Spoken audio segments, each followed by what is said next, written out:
On peut raconter la mort comme deux histoires différentes.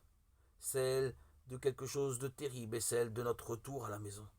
Celle de notre destruction finale et celle de notre libération à la fin de notre histoire et au début de la longue histoire de l'éternité.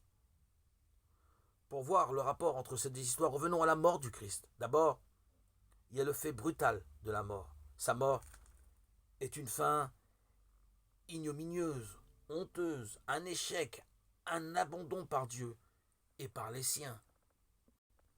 Mais les évangiles nous racontent en même temps une autre histoire.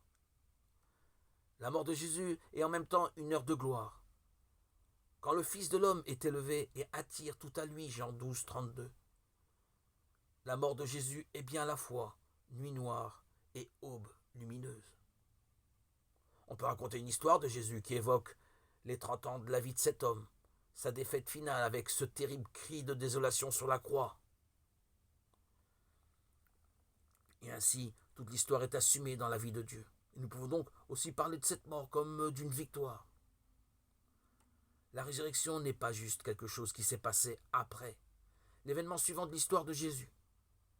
Dans la résurrection, le Père embrasse tout ce que Jésus a été, toute l'histoire qui va de la naissance à la croix et lui donne son sens. Jésus est notre Seigneur, blessé à jamais, tué et vivant. Il est donc également juste de parler de la crucifixion en des termes qui évoquent le triomphe et le don de la vie.